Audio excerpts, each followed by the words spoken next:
大丈夫です。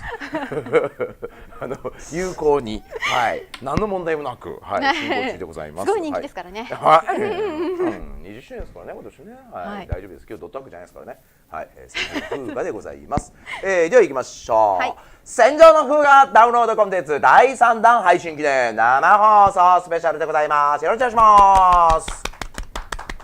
さあ、今日もですね、何の、問題もなく、配信スタートを、しました。早速、出演者の紹介の方をしていきたいと思います。めくりましょう。まずは私でございます。今回も MC を務めさせていただきます。サイバーコネクト2代表、松山博でございます。今回もよろしくお願いいたします。ありがとうございます。そして、本日もゲストはこの方。はい。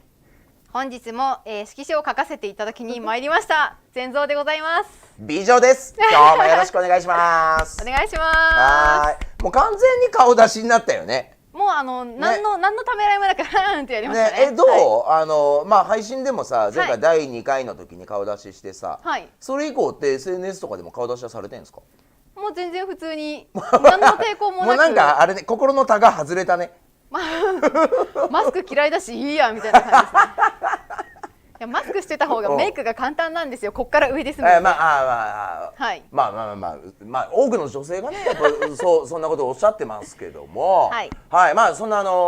善蔵さん美女、に関してちょっとね簡単に、紹介の方をさせていただきたいなと思います。善蔵さん漫画家さんってことでいいんですよね。はい、漫画家でした。はい、でしたになってるね。ちょっと確認しました。まあいいや、ちょっと順番にいきます。まず漫画家善蔵さんとしての実績をですね、ちょっと順番にご紹介していきます。まずはこちら。はい、バンズ。はい。2019年度ですよね。そうです。国杯。はい。日本代表の候補賞ということで。そうですね。人生で初めて単行本読み切りを書いたんですけれども、まあそうしたらなんでしょう、大賞の一歩手前までいや素晴らしい素晴らしい。はい、いやもう私もこの作品でちょっと惚れたと言っても過言ではないですからね。はい、もう大好きでございます。はい、では続いてはこちら。はい、売り場は今日も戦場です。はい。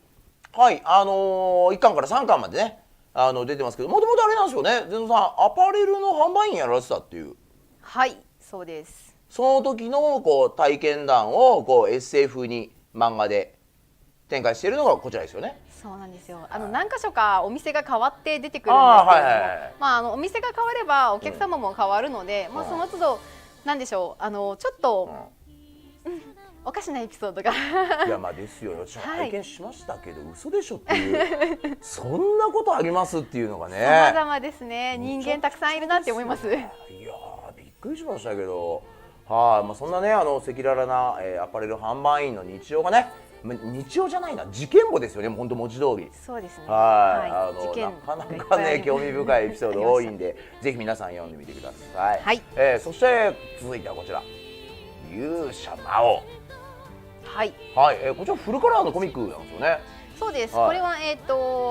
全100ページはいあるんですけれども、勇者を倒して勇者の力を手に入れた魔王が代わりに勇者になってしまったことによって。この力をどうにか元の勇者に戻したいということで勇者を探して旅をするっていう RPG あるあるを踏まえたギャグになります。オリジナルなんですよね、世界観もね。はい、これもオリジナルで、魔王は本当に手がこう描くのに任せてできたキャラクター。そうじゃあもう手癖であれデザインされたんですか？手癖で、はい。なんかねすごい象徴的なね魔王のデザインだって私大好きですよこれ。本当ですか？ただ角が生えてるだけなんですけど。いやシンプルでいいと思います。はい。はい、では、次です。はい、ここで戦場の風雅が出てきます。戦場の風雅にハマった話ということで、これ昨年ですね、善蔵さんに戦場の風雅、ゲームソフトの方ですね遊んでいただいて、そのレポート漫画を、まあこれはうちからのオファーでですね書いていただいたという、まあ実はこれがきっかけだったんですよね。そうですね。はい、一番最初にサイバーコネクト2さんとお仕事させていただいたのがこれですよね。はい。ちょうど去年の夏ちょい前ですかね、春ぐらいですかねあれ。なんかあなたがどっかのアパレルをさ、なんか7時間15分で辞めたっていうね。はい。あれそこそこバズりましたよね。あれは8月ぐらいでしたっけ。8月ですね。7時間15分でやめて、アパレルの建物から出た瞬間に広がる夏空。いやもうね、なんかあれこういろいろヤフーニュースみたいないろいろ載ったじゃん。いろいろ載りました。いろいろ載ったよね。めっちゃバズったもんね。そう。それ見て、うわめっちゃおもろい人おるなと思って、それでツイッターでダイレクトアタックしたんですよね、私ね。はい。でちょっと一回話しませんっつって。そうですね。ね、まあちょっとコロナ禍ではありましたんで、まあちょっとオンラインでね、はい、ミーティングやって、でちょっとうちゲーム会社なんですけど、ちょっとレポート漫画とかやりませんっつって、はい、それでお願いして書いてもらったんですよね。そうなんですよ。はい、サイバーコネクト2さん自体は、何でしたっけ、空泥棒。空泥棒、はい、空泥棒の時からのファンでずっと追っかけていた。嬉しい。そうなんですよ。ゲーム会社さんだったので、まさかそんな形でダイレクトアタックを食らうとは思わなかったので。いやすごいあの時は感動で震えましたね。なんかそんなね運命的なものがあるのかもしれないですね。で、まあこれきっかけにね、まあ今回のもう今回で3回目になりますけれども、はい、当番組の方にもゲストという形でご出演いただいております。では次いきます。全蔵さんちののんびりな日常、はい、ということで、まあこれもまたエッセイですよね。そうです。はい、これは一番最近に出ての話をまとめた。コミックエッセイになるんですけれども、本当はこの1巻で終わるはずだったんですが、ちょっと出してからもっと読みたいっていう。いやそれは嬉しいじゃないですか。そうなんですよ。あって、そうで次のページいきましょうか。そうですね。これ2巻が。そうなんです。これ来週じゃないですか。そうなんですよ。11日に新刊が。いやおめでとうございます。素晴らしい。ありがとうございます。これ書き下ろしになるんですかじゃあ。そうですね、ほぼほぼ書き下ろしで、一応ツイッターには上げてるんですけど、大体もうみんな流れちゃってるので、はい、もちろんもちろん。はい、で再建もしてないですし、あとは書き下ろしのキャバ嬢の思い出っていうのが収録されてます。キャバ嬢の思い出、それお友達がキャバ嬢だったっていう、そのキャバ嬢のことの思い出ってことですか？私です。私なんですね。私はキャバ嬢の経験が終わりってことですか？終わりです。終わりなんですね。その時の思い出をエピソードにしてるってこと？はい、そうです。本当にキャバ嬢の思い出に関しましては大変スリリングな話になっているので。待って、なんかもうそれで一本かけるんちゃう？なんか本当ですね。あったなんかね、いろいろ経験してきてるね。はい、人生経験豊富です。他にもウグイス嬢とかいろいろやってます。もうネタいくらでもあるやんそんなん。すごいっすね。いや楽しみですね。まあけどこの2巻ですね、来週、新刊として、発売になりますので、皆さんぜひよろしくお願いいたしますということで、はい、まあ前座さんのざっくりと、した説明になりますけど、いや漫画家やん。漫画家ですね。いや漫画家やん、めっちゃ出してるやん。単行本すごい出てました。いやもうでこれからもね多分ね続くと思いますんで、はいはい頑張ります。もう今ちょっと水面下でいろいろ書いているところなので。やっぱそうなんだ。はい。わかりました。それもねちょっと楽しみにしていきながらということで、ではそろそろ本題に行きたいと思います。こちらです。はい、皆さん大丈夫ですか？今日戦場の風雅の番組でございます。はい、改めましてになりますけども、戦場の風雅について簡単に説明をさせてください。まずはこちら PV の方をご覧ください。はい、今 YouTube の方ではね配信されておりまして、そちらで音の方も、流れてはいるんですけども、今同時にですねTikTok ライブと、あと Twitter ライブの方が、配信されておりまして、ちょっとね直撮りしてますんで、後ろにね映像の方は出ておりますけども、これ YouTube の方で出ている映像だと思ってもらえれば、でTwitter と、TikTok をご覧の方はですね、我々のトークだけを、お楽しみいただければと、思います。で改めまして戦場の風雅なんですけども、昨年2021年7月29日にサイバーコネクト2から、リリースされた、ロールプレイングゲームでございます。サイバーコネクト2のね初のパブリッシングタイトルとなりまして、実はねもう開封、1年半ぐらいでやろうっつって始めたのに、結果的にもうこういうのもうちらしいんですけど、もっとああしようこうしようっつってね、なんだかんだ結局延べ3年かかっちゃったっていうね。でようやく満を持して、昨年の7月に、リリースさせていただいたタイトルでして、実はですね今日ね初めてご覧いただく方もいらっしゃるかもしれませんけども、映像流れてますけども、こんな、タイトルです。獣の、子供たちですね。犬人猫人の子供たちが、村が襲われて家族さらわれるんですけれども、敵国がやってきてですね、で、それを追いかけて家族取り戻すために古代遺跡の中にあった戦車に乗って、子供たちと戦いながら旅をするという、RPG になってて、ちょっとねちょっぴりね、心をえぐるような、えぐい、内容に、なってはいるのですが、こちらはですね、任天堂スイッチから、PS5、ありとあらゆるプラットフォームで、遊べるようになっております。で、よく聞かれるんですけれども、パッケージ販売がございません。皆さんのね、街にあるゲームショップに行って言ったけど売ってませんでしたよみたいなこと言われるんですけども、ごめんなさい、お店には売ってません。ダウンロード1000倍と、なっております。なので、各プラットフォームで、多分このコロナ禍でね、結構皆さんお家にいながらゲームソフトを買うっていうのにはちょっと慣れてきたんじゃないかなと思います。その分ですね、お安く、お買い求めいただけるようになっております。通常版日本円で4180円、これ税込みですね、となっておりますので、よかったらね、皆さんね、どの、ハードでも遊べるようになってますし、なんならパソコンですね、PC、Steam とか、あとエピックゲームズストアでも、配信、されておりますので、お好きなもので、遊んでもらえればと思います。そして、リリースからもうすぐ1年が経とうとしてますが、世界中から大絶賛の声をいただいております。これ世界にはですね、メタクリのスコアっていうのが、ありまして、そのメタクリスコアがご覧の通りですね、100点とか90点とかね、80点とか非常に好評を、いただいておりまして、なかなかねちょっとこう、さっき言ったソウルキャノンっていうですね、禁断の兵器があるんですけど、これのこう、使用に関する部分がですね、なかなかこうお客様の、胸を打つというか、なかなかねちょっとこう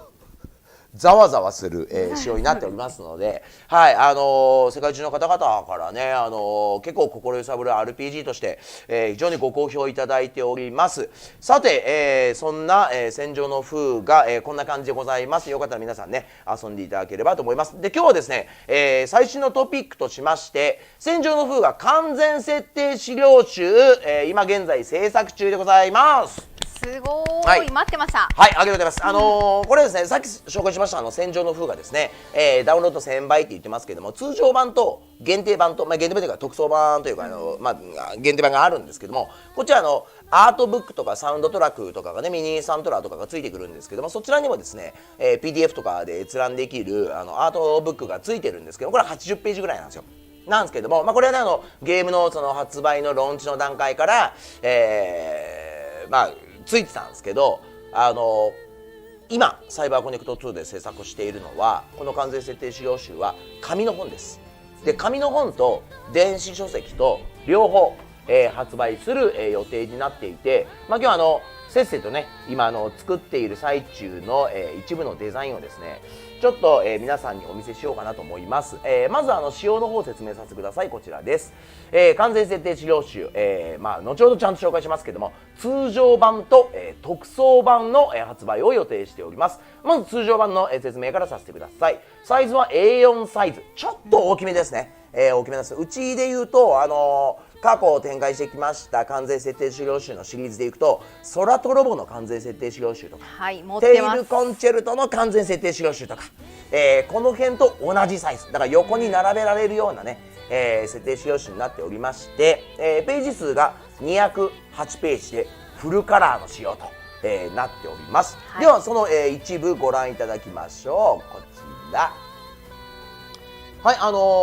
ゲーム遊ばれた方はね、ピーンと、もう来られてるのかもしれませんけども、これ設定資料集の中にあります中拍子になるんですけども、実はですね、ゲームソフトの方が、ドラマ仕立てになってまして、ステージもイコールになるんですけども、第1章から12章までありまして、全12章構成になってるんですね、なので完全設定資料集の方もですね、第1章から第12章まで順番にこうページをめくっていくような仕様になっていて、この第1章終わりなき夜って書かれてますけども、これゲームソフトのこの小タイトルと、一致しております。さあ、そしてですね、次のページめくっていきましょ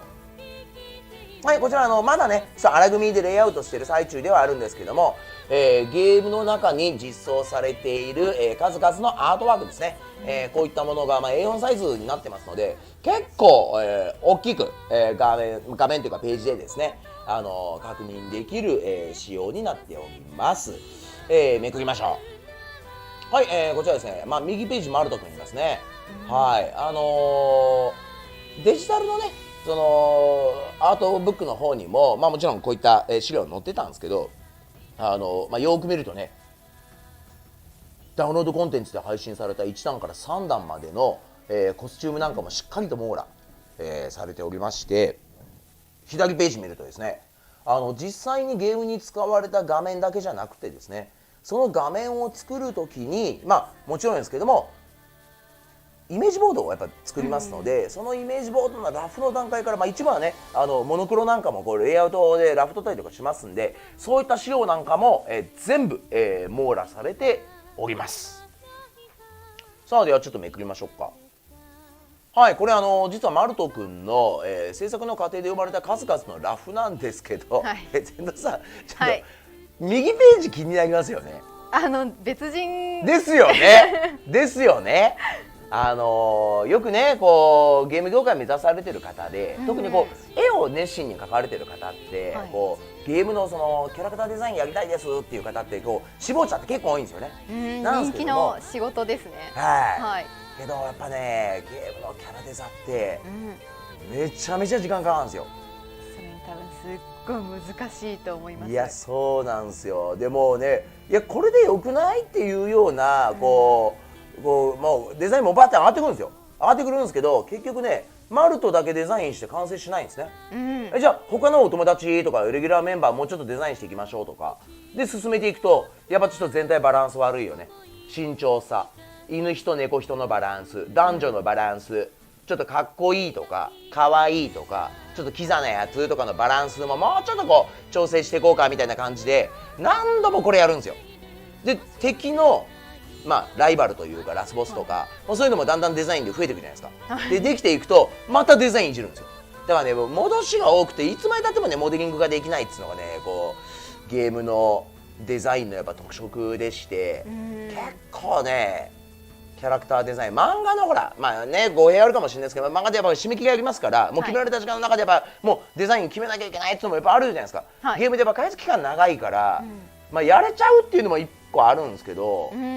何度も直すんで多分書き手の方はまたかよってなりますね。いやそうなんですよ。だから結構ねなんでしょうこう心が強くないとこうできないというかね根気のいる作業なんですよね実はね。あと多分なんですけど今回戦場の風雅ってある程度の時代設定があるじゃないですか。なのでキャラクターたちがその時代にちゃんと沿ったデザインになってるかっていうのもポイントだったんじゃないかと思うんですが。いやそうなんですよ。でもともとがね言い過ぎるとちょっとまだねやってない方も今日ね見られてるかもしれませんので言いませんけどもやっぱりこう、この空とロボとかテールコンチェルトって過去作ってきたものに連なる同一世界観っていうのが実はこの戦場の風雅の世界観なんですね。我々はそのシリーズのことをリトルテイルブロンクスって呼んでるんですけども戦場の風雅はもちろん独立している作品なので、過去作とかのねシリーズをそれぞれやる必要は全くないんですけどもやっぱりこの世界の土台となっている根底の世界観っていうのがやっぱあってその特定のルールにのっとった状態でやっぱりやらないと、やっぱ根拠がやっぱ生まれないので、そういうのをねずっとやっぱ我々、過去ね、会社できた時っていうのは今から26年前ですから、その時からずっとこう育ててきているやっぱ世界観でもあるのでなかなかこうやっぱこれリトルテイル的にはちょっと違うんじゃないのみたいなことをね結構やっぱうちの社内もう300人近くいますんで、それぞれのこう自分たちの中のねこのシリーズはやっぱこうじゃなきゃいけないんじゃないのっていうやっぱこだわりもありますんで今はねナルト作ってるとかなんかこうねそれこそドラゴンボール作ってるチームとか、鬼滅の刃作ってるチームとかでうちいっぱいお仕事してますんでいろんなチームいるんですけどもやっぱねうちの社内のやっぱプロジェクトなんでぶっちゃけこう社内では丸見えなんですよ。だから今それぞれのプロジェクトがどれぐらい進んでるとか全部見えるようになってるんでなんでみんなちょこちょこ自分は今鬼滅の刃やってんのにちょこちょこ戦場の風が見に来るんですよ。サーバーで見てまあ僕はチーム違いますけどここってちょっとこうなんちゃいますっていう意見やっぱ言ってきたりとかけどうちそれありなんですよ。よそんちのプロジェクトにも全然口出していいっていう会社のルールなんで、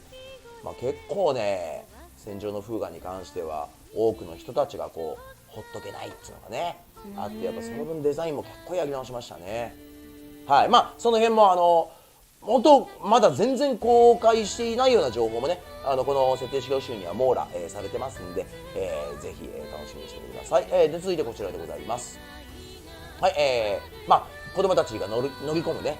戦車タラニスなんですけども、まあ設定なんかもいろいろこう書かれてはいるんですけども、まあ注目いただきたいのはこう右下にありますね、右ページにあります。まあゲーム遊ばれた方はわかるんですけども、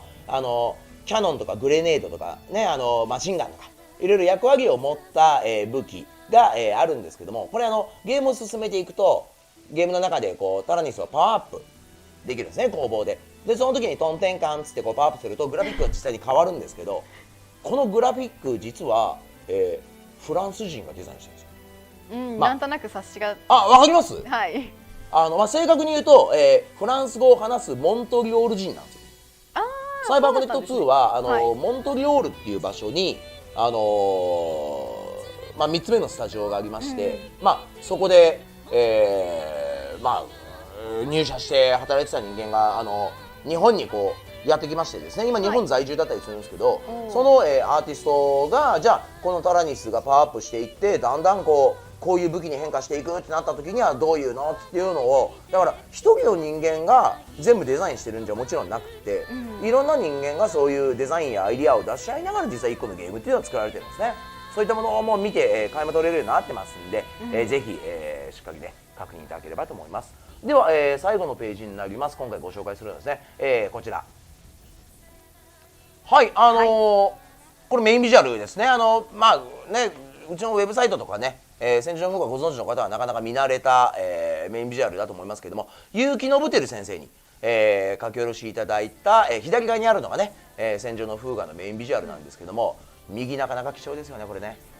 これは絵描きとしてはもう何としてもね、はい、拡大してみたいですね今。はい、結城信輝先生によるいわゆるラフですね。はい、鉛筆画のラフに、ざっくり当たりで、色がね、イメージとして載ってるかと思いますけども、やっぱ興味深いですよね。これよく見てくださいよ、パンチ穴開いてるじゃないですか、紙に。まさかアニメの、そうなんですよ。アニメのいわゆるその原画のシートありますよね、あれにやっぱこう、ラフなんでね、書かれて、それで確認を一回送っていただいた時のものになりますので、こういうのもねなかなかこう制作のね現場が作っている、設定資料集ならではの、収録内容になるのかなと思います。でちなみにその原画ラフのですね周りにこうずらーっとこうちっちゃい絵がね並んでると思いますけども、これはですね結城先生に我々が、今回メインビジュアルをねご発注させていただくにあたってこんなんいかがでしょうっていうのをねラフ案として、大体持っていくんですよ先生のところに。で持ってって見ていただいてやるんだったらこっち系かなとかって打ち合わせをするための材料なんですけども、こういうのも普段なかなか見ることはねないと思いますんで、こういうのもバッチリ、掲載されておりますので、はい、ちょっと一部だけ、紹介させていただきましたけども以上でございます。めくりましょう。はい、こういった内容がね208ページありますのでぜひ楽しみにしてほしいんですけども、ここからはですね特装版の方の、内容を、紹介させていただこうと思います。こちらです。はい、今紹介しました完全設定資料集、200数ページの、本に加えてですね特装版は、これら、メインビジュアルのアクリルスタンド、そして G 戦場の風雅の、カラー単行本100ページ、それと G 戦場の風雅の書き下ろしアクリルキーホルダー、そしてプニオッシュ実物大ぬいぐるみポーチっていうのが、ついてくるようになっております。順番に、紹介したいと思います。ただちょっと一言言っておきますけども今一生懸命作ってる最中なので、実際のね、仕様とはちょっと一部異なることがあるかもしれませんのでそれもちょっとご了承ください。順にいきましょう。はい、まずは、今紹介しました結城信輝先生の、メインビジュアルを、あしらったアクリルスタンドになります。よく見るとね、下段の方にこうロゴがあって左右になんか白い丸いのあるじゃないですか。はい、これにいわゆるパーツがこうグッと刺さるようになっていて、このアクリルスタンドがこう立てれるようになるんですね。それ用の当たりの穴がね、実際に、作られているということですね。はい、これがね結構だから存在感あるサイズになってますんで、ぜひ、楽しみにしててほしいなと思います。お部屋に飾れます。はい、そして次、はい、先ほど紹介しました G 線上の風雅っていうのはサイバーコネクト2のウェブサイトじゃないや YouTube チャンネルですね、こちらで、好評配信中の、いわゆるギャグの、フルカラーボイス付き音楽付きで展開している漫画動画なんですけども、それの原作となっている、漫画のカラーの単行本でございます。なんと100ページのフルカラーの単行本になりますので、これが特装版にはついてきますので、ぜひ、ゲットしてほしいなと思います。はい、そして続いてこちらです。はい、プニオッシュの実物大ぬいぐるみポーチということなんですけども、ゼロさん、プニオッシュって何か覚えてます？はい、もういろんなファンの人がプニオッシュプニオッシュってすごい、ツイッターなんかでもプニオッシュを実際に作った方が、焼いちゃった方が見られましたそれ？はい。結構海外の方多いんですよね、そういう方。熱心な方がいらっしゃって、すごいですよね。本物のプニオッシュ初めて見ましたけどね。あの時、実はこれ戦場の風雅っていう作品の中で登場する、この世界観の中で最もポピュラーとされているパンのことなんですよね。で、肉球というかこういうね、獣の手を、あしらった形をやっぱりしてるんですけども、これが作中にやっぱ出てきて、実際に子どもたちがね食堂なんかでこう、パラメータをね、上げるために食堂行って食べたりもするんですけども、その、サンプルが実は今写真で出てる通りなんですけど、今回この、ぬいぐるみポーチのサンプルを東京スタジオに、届けていただいておりますので、実物ご覧いただきたいと思います。こちらでございます。おやおや。さあ、画面切り替えてください。今前蔵さんの、手元に、用意しました。切り替えてください。はい、こちらでございます。見えますかね？ちょっと真っ白いサンプルだからね真っ白ですけども、はい、ちょっとぐるーっと回していただくと、これぐらいの、ボリュームですね。プニプニです。プニプニですよね。本当にこれ実物大なんですよ。作中が実際すればってことなんですけども、またちょっとなんか画面がスライドになっちゃいましたよ。はい、戻してください。はい、で下段の方、ジッパー、ここにジッパーがついてまして、ジッパー開けると、中に物が入れられるようになってるんです。一応ポーチですからね。ぬいぐるみポーチという仕様になっていて、でこれ我々制作する業者が、あるんですけども、その業者さんに今発注をしていて、ちょうど送られてきたサンプルがねこんな感じで、じゃあ手が触りこんな感じねとか、サイズ感合ってるでとか、ここの縫いがちょっともっとこうだったらいいですねとかっていうのをいろいろ我々監視を行って、ここから今度は、着彩プリントされたもので、実際に制作がなされるというターンの前のサンプルになるんですけども、ここからいわゆるパンをこんがり焼いたようなね、ちゃんと着彩がつきますので、ぜひ、楽しみにしてほしい。またね多分これうちの公式サイトとかでも紹介していくことになると思いますので、ぜひ、皆さん楽しみにしてほしいなと思います。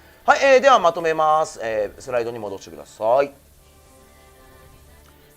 そんな戦場の風雅完全設定資料集は通常版と特装版で、発売を予定しております。で価格や発売日に関してはまた改めて、告知させていただきますけども、ざっくり温度感言っとくと、価格に関してはね、完全設定資料集はぶっちゃけ、どんぐらいかな、3600円ぐらいじゃようかな、いやもうちょいするかな、わかんない、けど4000円は超えないようにしようね。3800円ぐらいかな、そんぐらいですね。で税込みそうなるとほぼゲームと同じぐらいになるな。わかんない、大体それぐらいで、今までテイルコンチェルトの設定資料集とかで5000円とかしてたんですよ。そうですね。そうなんですよ、はい。スラドラゴの時もすごい高かったんですよ。だからなるだけちょっとねお求めやすい価格になるように今回なんとか調整してますんで、続報をお待ちください。で特装版はねもうぬいぐるみとかついてるしね、あとフルカラーの単行本とかいろいろついてるので、ぶっちゃけ絶対1万円超えます。けどその辺もね続報待ってください。で夏ぐらいにはぶっちゃけね、もう来月戦場の風がリリース1周年迎えますんで、はい、その頃にはちゃんとした情報と、予約もねスタートできればいいなと、思っておりますので、皆さん楽しみに続報を待っててください。サイバーコネクト2の公式ツイッターやねウェブサイトでまた、告知していきます。よろしくお願いします。で1個気になってるんですけど、いいですか？特装版の、プニョッシュですとか、あとアクリルスタンドですとか、っていうのは特装版でしか手に入らないんです。そう、残念ながらね。なんかね、よくねバラバラで売ってくださいみたいなのがありますけれども、残念ながら特装版のセットになってますんで、じゃあもう予約分完売ですね、はい、これは。なのでちょっと皆さんちょびっとだけお小遣いを貯めて早めに、はい、早めに絶対1万円以上するからはい、そこだけは先に言っときます。よろしくお願いします。はい、ということで、続いては最新情報のコーナーでございます。はい、まずはこちらの情報からです。つい、先週、配信されました、ダウンロードコンテンツ第3弾コスチュームパックファンタジーでございます。もうね第3弾目と、なりましたけども、ゲーム中のね、子供たちの、グラフィックモデルが、一気にこれ、全キャラクター変更できる、テーマパックになってるんですけども、第3弾はご覧の通りファンタジー世界に、もし、彼らがいたらという、デザインに、なっております。では実際にですね、また今日も実機の方、用意、しておりますので、ちょっと前座さんにね、触っていただきながら、ご紹介したいと思います。はい、例によってですね YouTube ご覧の方は、BGM とかがねゲームの音聞こえてると思いますけども、TikTok ライブと、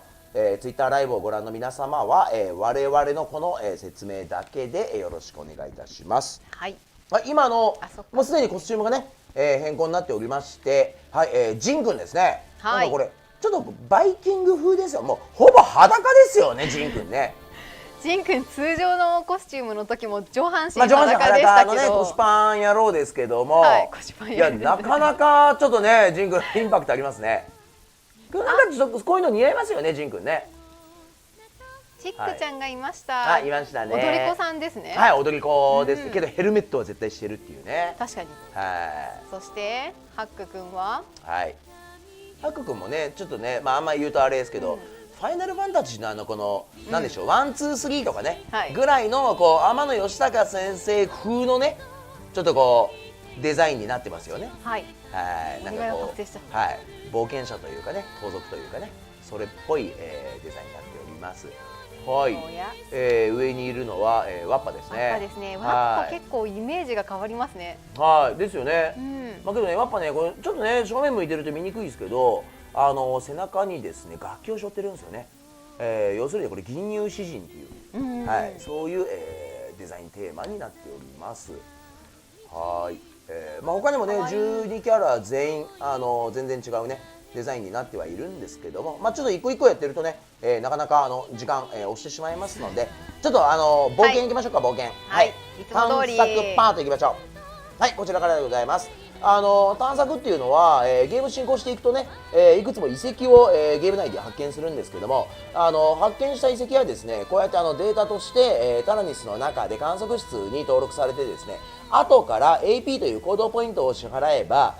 もう一回その、ダンジョンに冒険に行くことができます。ということで今回、もうね、第3回目の配信ということもありますので、前座さん今度こそはということでちょっと高難易度のところ行っておきましょうか。月の神の神殿レベル3いきましょう。さあ誰選びます？それでは今回色紙を書くにあたって人気の高かった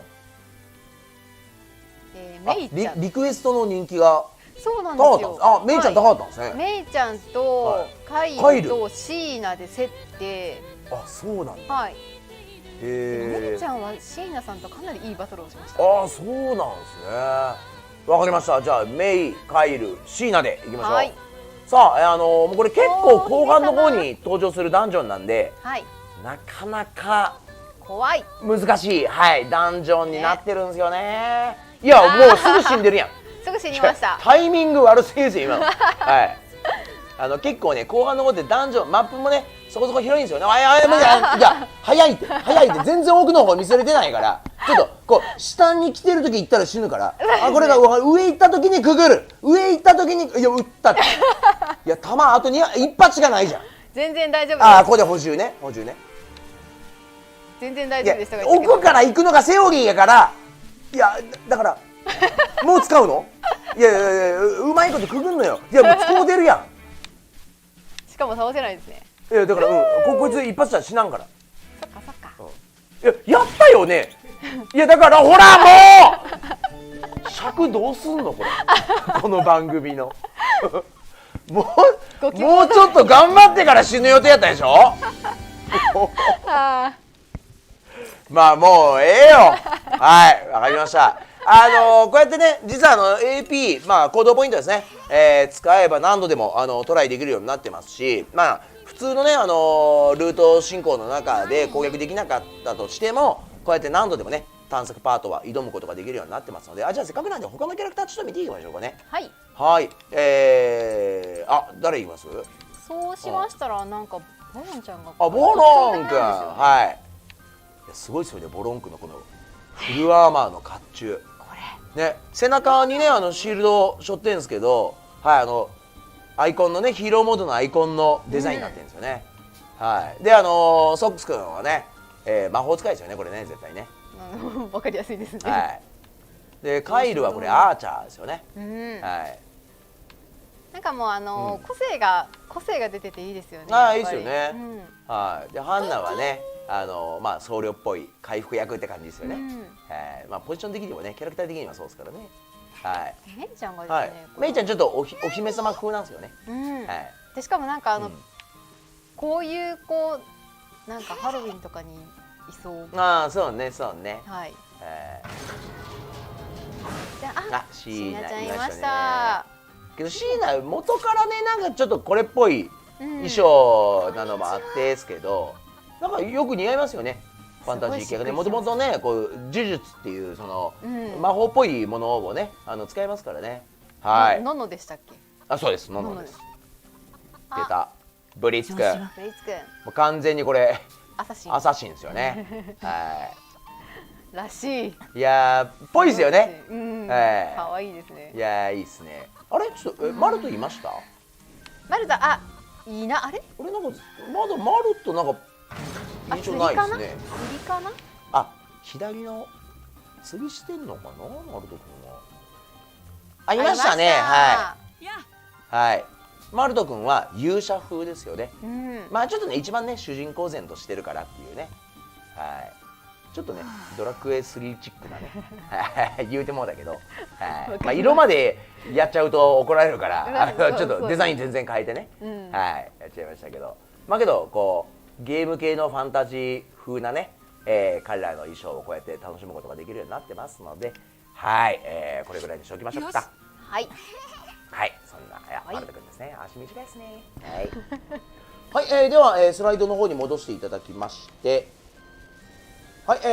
改めましてになりますが、ダウンロードコンテンツ、第1弾から第3弾まで、好評、配信中でございます。第1弾が、学園キャラ。第2弾が、侍という、みんなね、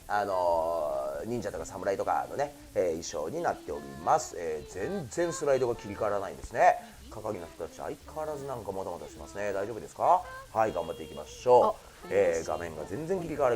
りようやく切り替わりましたね。はい、そして、今回の第3弾、コスチュームパックファンタジーと。いうことで、これでねコスチュームパックの DLC の配信は、一応、終了と、なります。でそれぞれが、税込み550円で、販売されておりますので、全プラットフォーム同時に、やっておりますので、よかったら皆さん、本編遊びながらでもいいので、いろんなコスチューム切り替えて楽しんでもらえればと思います。はい、では、ここからは告知のお時間でございます。はい、まずはこちらでございます。任天堂スイッチ版のみの、セールが、今現在、開催中でございます。なんと 30% オフと。いいな。はい、今買う人はいいな。お求めやすくなってますよ。もともとね税込み4180円で 30% オフになるとね2000何百円とかになっちゃうからめっちゃ安いんですよね今。めっちゃ安いです、ね。実はこれ今日から、スタートしておりまして、書かれてます通り6月の12日まで、ご覧の通りの地域ですね。だから、日本も含まれております、セール、スタートしておりますので、今日ね、初めてご覧いただいてまだ遊んでないよっていう方はですね、せっかくなんでこの安いタイミングでね、買っていただけると、いいのかなと思います。ちなみに通常版だけじゃなくてデラックスエディションも、そしてデラックスエディションアップグレードパックも、同じく 30% オフに、なっておりますので、よかったらこの機会にぜひ遊んでいただけると嬉しいなと思います。これはデラックスエディションを買っちゃった方が断然お得になる感じですね。正直ね、けど、まずは通常版でねちょっとこう遊んでいただいて、もう値段一緒だからその 30% オフはね、で、やっぱおもろいなこれデラックスエディションにしたらよかったなってなったらアップグレードパックデラックスエディションを買えばねそのままデラックスエディションにアップグレードできるんで、でも値段は一緒だからね。なんで6月の12日までだったら両方ねお買い求めいただけますんで3割引きですね。はい、3割引きでございます。非常にお得なんでよろしくお願いします。では続いてはこちら、戦場の風がオリジナルサウンドトラック好評発売中でございます。買いました。ありがとうございます。ありがとうございます。サイバーコネクト2のですね EC サイトの方で絶賛発売中でございます。ボリューム1とボリューム2という形で、収録曲が、ご覧の通り31曲30曲と、それぞれゲームの中に、実際に使われた全楽曲が、網羅されております。で先日からですねサイバーコネクト2の EC サイトや Amazon なんかでね通販で、いわゆる購入できるように、なっていたのですが、でもちろん今も買えるんですけども、今回ですねこれらが全てダウンロードでも販売、スタート、しましたので、よろしくお願いします。すごいですね。いろんなプラットフォームで大体皆さんが使っているその音楽配信アプリってあるじゃないですか、Apple Music とか LINE Music とかいろいろあると思いますけども、大体全部押さえてます。なので、どこでも買えるようにはなってるかなと、思います。でですね、1個特色としましてはですね、アルバムとして、CD1 枚分を購入することもできますが、実はですね1曲ずつの単品販売もやってます。なので、例えば主題歌とかエンディングテーマとか、挿入曲とかなんかそこだけちょっと欲しいなっていう人はそこだけ、ダウンロードであれば購入することもできるようになっておりますので、よかったらですねそれぞれの各ストアの中で戦場の風雅とかでねちょっと検索していただけると探しやすいのかなと思いますので、ぜひご確認いただければと思います。はい、続いてはこちらです。はい、好評連載中であります公式コミカライズ戦場の風雅鋼鉄のメロディ、電子書籍の第1巻が好評初配信中ですね、配信中でございます。で、今もね、各週で、漫画連載の方、継続中ではございますが、実はもう2巻の準備の方に、入っております。これからね順番に、また、出してはいくんですけども、連載の方ちょっとねご覧いただいてると分かるんですけども、ぶっちゃけた話ただの漫画のコミカライズでは、ございません。いろんなこと仕込んでます。なのでちょっとねこれは後ほどまたちらっとね先の話もしますけども、戦場の風雅プロジェクト全体のね根幹に関わる、展開がちゃんと、漫画の方でも待っておりますので、ただの後追い漫画ではないと、いうことだけはちょっと皆さんに、ね、この場を借りて、お伝えしておきたいなと。そして1巻はですね実は非常にお求めやすい価格設定になっておりまして、なんと、税込み385円、ね、街で買う漫画の単行本より全然安くなってますんで、そうですね、はい、だいぶお手頃になってますね。はい、よかったらぜひ、皆さんね、漫画の方でも、戦場の風が展開しておりますので、ぜひ、読んでいただけると嬉しいなと思います。はい、そして、告知、我々からの、最後になります。多分今回初めて、情報を出します。戦場の風がもうすぐ、発売1周年という話は先ほどからしてますが、その1周年を記念しまして、はい、なんと戦場の風雅の、無料体験版の配信が決定しました。ゲーム発売して1年経ってんのに今から体験版配信すんのって思われてる方、いらっしゃると思いますけども、おかげさまでですね、さっき言った通り戦場が非常に大好評を抱いてるんですよ。でまだ遊ばれてない方ですねにはなんか評判いいけどどうなんかなっていう人、ちょっと遊んでみようかなっていう人はこの無料体験版をですねぜひダウンロードして遊んでみてください。で全プラットフォームで無料で配信します。でこの体験版なんですけども、実は、さっきね戦場風が全12章1章から12章まであるっていう話しましたけども、なんとこの無料体験版1章から3章まで遊べます。すごい引っ張りましたね、3章まで。だから全然ねゲーム本編遊んでいただいてるんで、1章から3章っていうのが大体どの辺かっていうのが大体わかるじゃないですか。これ1章だろうと2章だろうと3章だろうと、例えばこれ無料でダウンロードするじゃないですか、遊び始めるじゃないですか。うわおもろいなこれってなって1章の途中やけどもやっぱ買おうかなってなって、例えば本編買うじゃないですか、買うとセーブデータどのタイミングでも引き継ぎできます。親切。これはねサイバーコネクト2の開発の現場がめっちゃこだわって作りました。大事ですね。こだわって作れって言うとおじさんここにいるんですけど大体ね、これ開発者だったら分かるんですけど、いっちゃん楽なのは第1章終わったところでセーブ、でそこから引き継ぎできますよとか、1章から3章まで遊びました、本編クリアしました、お疲れ様でした、このデータを引き継いで本編購入できますけどどうしますみたいな、だからそういうのはよくあるんですよ。クリア後のデータは引き継げますよ、これ、途中でも引き継げます。すごい。めっちゃこだわった。どういうシステムなんだろう。めっちゃこだわった。その分時間かかった。だから1周年になってもうた。本編をしっかり売り伸ばしていくっていうことがまずはねやっていきましょうっていうことで、ずっとね今までねダウンロードコンテンツとか本編のアップグレードとかもやってきたんで、それと並行してね体験版の制作とか、もうぶっちゃけ言うと戦場の風雅2の開発も進めながらこれやってきたんですよ、開発を。ち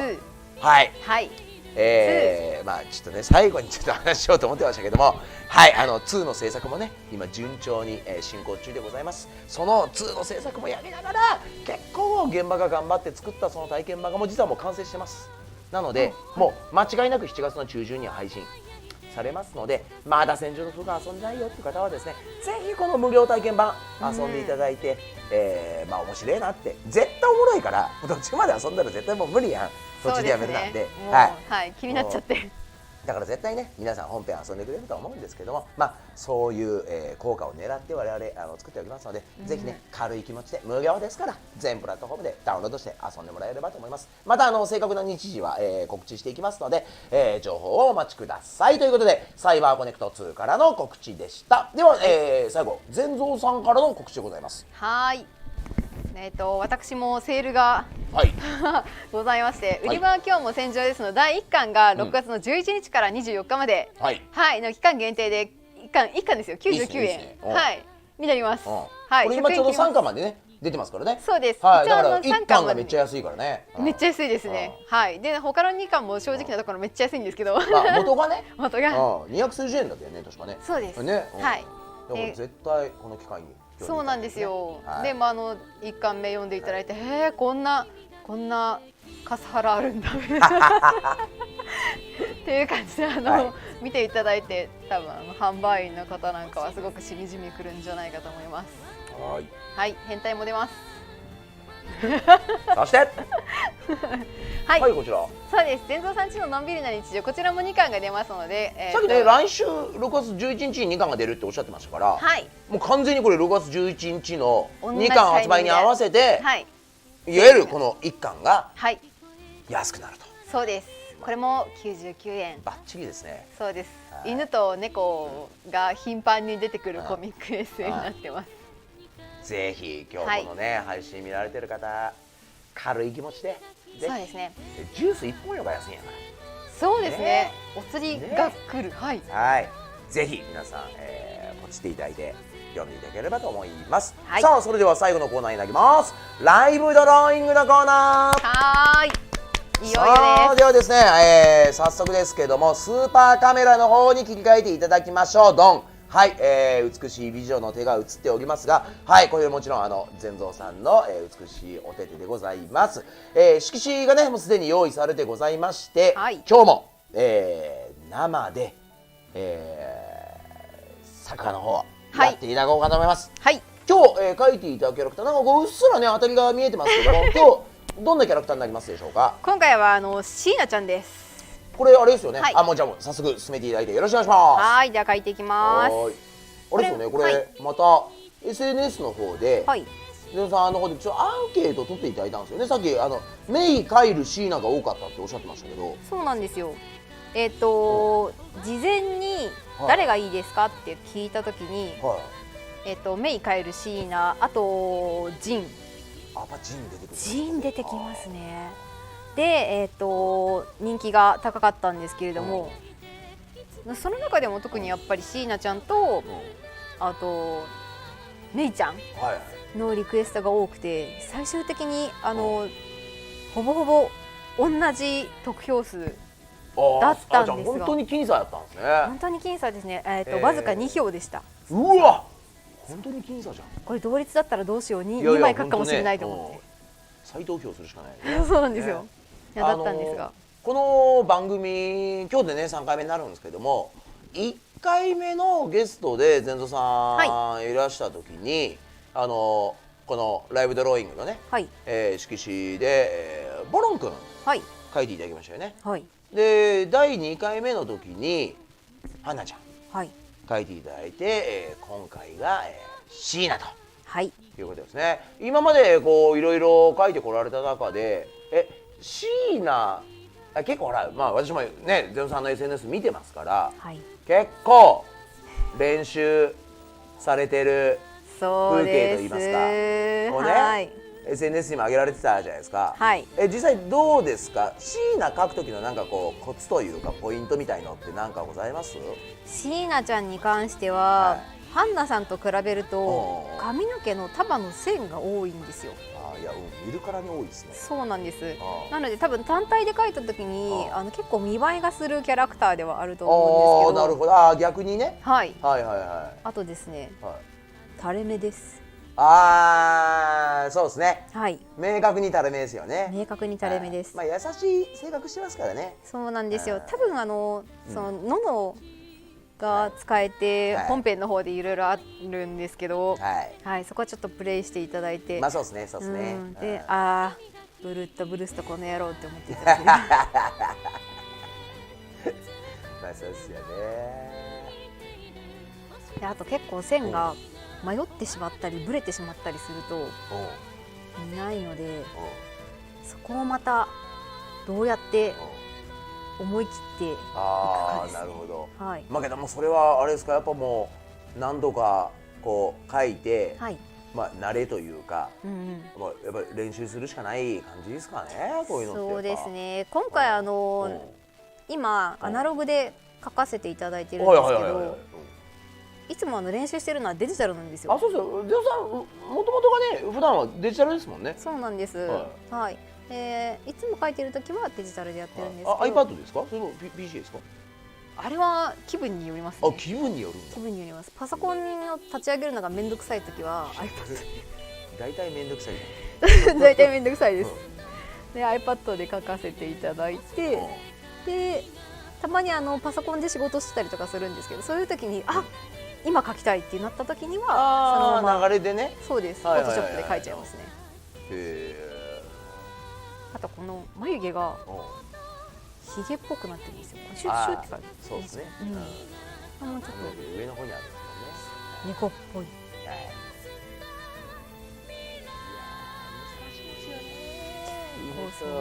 猫人ってね。いやちょっとねさっきねちらっと、もう言ったんでこの場をお借りしつつですね、はい、ちょっと言うと今回の「戦場の風雅」のね、はい、ダウンロードコンテンツ配信記念のこの生放送特番も、ぶっちゃけ言うと配信と一緒ですから今日が最終回を迎えるわけじゃないですか。はい、なんとなので、ちょっとこれから先の話をねちょっとこの場で軽く、しておくとぶっちゃけた話戦場の風雅2をね今現場は一生懸命作っております。でもう完全に正統続編ですね。戦場の風雅1の、その後を描いた、2に、なります。で、これもねちょっとこの場を借りて言っとくとですね、戦場の風雅というゲームですね、もう発売からもうすぐ1周年だから、ある程度のことは、ネタバレにならない範囲で言いますけども、言っていいのかなと思いつつ言いますけど、実はですね、戦場の風雅タイトル画面ってあるじゃないですか、ゲーム画面のね、はい、そのタイトル画面って大体ニューゲームとかね、続きからみたいなのがやっぱあるじゃないですか、はい、そこにですね、多分1回クリアすると分かるんですけど、タイトル画面にこうねエンディング迎えて1回戻ってくるとタイトル画面来るじゃないですか、はい、そこにですね右側になんか歯車がずらっと並んでるんですけど、あの歯車に変化が起きるんですよね。これはなんかファンの間でもこれはなんだ、これはなんだってはい、ありがとうございます。実はこれ一切説明してなくてですね、特定の条件を満たすとですね、実はこの歯車が1個ずつ光ってくるんですよ。でこの歯車を全部点灯させた時に実は何かが起きるんですよね。でその何かが起きるというその何かを見た人が、世界中で何人かというか、結構な数いらっしゃると思うんですけど、それを見た方は大体戦場の風雅の物語の先にこんな展開待ってんのっていう、実はですねいわゆるシークレットムービーっていうのが実は隠されててですね、それがある特定の条件を満たすと、閲覧できるようになるんですね。でそれ見た人はですね多分なかなかのショックを受けてると思いますけども、もうぶっちゃけな話近いうちに戦場の風雅2、発表します。で7月に発表するって前もね、言った通りで、そこは予定通りです。7月のあるタイミングの時にっていう形で今もメディアの方々とも話を、進めてますので、予定通り発表されます。で発表であってこれ発売ではないですからね、発表して順番に情報を出していきますので、またうちのタイトルなんでだいたいこれぐらいの時期になるよっていうのも情報も一緒に出していきます。ただ結構ね戦場の風雅2に関しては、情報が多いというか、なかなかの内容にまたなってますんで、結構ね、前はね発表してから発売するまでって随分間が空いていて、でその間に中身がだいぶ変わって、でようやく発売日告知したと思ったらもうね翌々月には発売するみたいなね、形でちょっと情報出していきましたけども、今回もうちょっとちゃんと順序立てて、やっていきます。いろんな方からねお叱りを受けましたんで前回、なので分かりましたと、反省したサイバーコネクト2は強えぞということですね。今回ちゃんといろんなことを計算して、準備を、進めておりますので、まずは、7月の情報解禁の方を、お待ちいただければと、思います。一通り線が入りましたかね、ペンの方はね。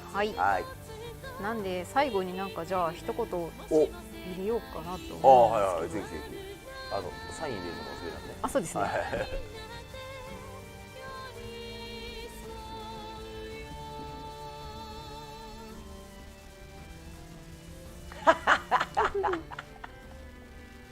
そうですね、これねぜひ戦場の風雅というゲームを遊んでいただいた方に絶対に当たるということを予言してますよね、椎名ちゃんがね。プレイしてくれて嬉しいなって書いてありますからね。ぜひ、買って遊んでくれた方には当ててほしいですね。そこのところはね皆さんね、空気読んでね、ご応募いただけると嬉しいな。あとツイッターでのその応募の時にコメントをつけていただくと、割と私もそれ読んでるんだ。うちのスタッフも私も 100% 読んでますんで、そう全部追っかけてますよね。そうなんです。なのでぜひコメントも一緒に添えていただけると、それと抽選結果はまたもちろん別ですからね。ただ我々が楽しい、嬉しいっていう、楽しいなというわけで、しいな。では、ゼロさん、カメラ正面の方に、改めて見せていただきましょう。完成した全道さんのシータの色紙がこちらでございます。ありがとうございます。キャー素敵。よかったね、シーナ。人気投票で本当にすごかったですからね。いやー、ありがとうございます。はい、ということで、こちらの色紙でございますが、スライドの方に切り替えてください。このかけろし色紙のプレゼント応募方法でございます。ツイッターアカウント千住の風が、公式を、フォローしていただいて、千住の風がハッシュタグをつけていただいてですね、公式ツイッターの色紙の告知ツイートを引用リツイートしてください。その告知ツイートに関しては、6月の3日、今週ですね。はい、予定しておりますので、それを、明日ですね、はい、確認いただいて、それを引用リツイートしていただいて、で、その引用の際にハッシュタグをつけつつも、感想やメッセージ、今言った通り、つけていただけると、本当我々全員見てますんで、はい、みんなが嬉しいなとなりますんで、ぜひよろしくお願いいたします。はい、たくさんのご応募お待ちしてます。さあということで、いろいろね展開してきました、この番組ですけども、いよいよね今日で第3回ということで、一旦一区切りといいますか、皆さんとはねここでお別れと、なるんですけど、3回やってきてどうでした全道さん。全ての回で、汗が出る。どっからもう手のひらとか脇汗とか緊張してしまって、全然そんな感じ見えんけどね。さすがに今日3回目なので手汗で済んでるんですが、だんだん慣れてきたって感じ。慣れてきた。はい。本当。最初の頃なんかはまず喋り慣れてませんから。いやそんなことなかったよ。ぶっちゃけてしまうと、第1回目の配信前に喋れないので、社長がほぼほぼ喋ってくださるっていうのをCC2の支援の方から聞いてまして。じゃあ私は隣で微笑んでればいいかな。じゃあ1回目は思いのほか振られるなーって思ってたよ。そうですね。黙ってニコニコしてるだけ。いやそりゃそうやる。いやゲストなんやから話は振るよ。意外と喋らなきゃいけなかった。いやそりゃそうよ。けどだんだんこうね慣れてきた感じってはね、多分視聴者の方にも伝わったんじゃないですかね。そうですね。今回ちょっと椎名さんっていう線の多いキャラクターも10分で書かなきゃいけない。いやね、したんですけど、慣れてきました。はい。きっちり書いていただいてありがとうございました。はい、ではですね、今言った通りですけども、戦場の風雅に関する、こういった、配信番組は、今回で一区切りと。いうことになります。ただこれからでも大体想像つきますよね。戦場の風雅2の、プロジェクトの、告知も発表と告知もね、また進行していくことになると思いますので、また皆さんとはどこかで、お会いできると思います。けどね、一回ここで一区切りということで、しばしのお別れにしたいと思います。ということで、皆さん、これまでご覧いただき本当にありがとうございました。またどこかでお会いしましょう。ありがとうございました。ありがとうございます。またね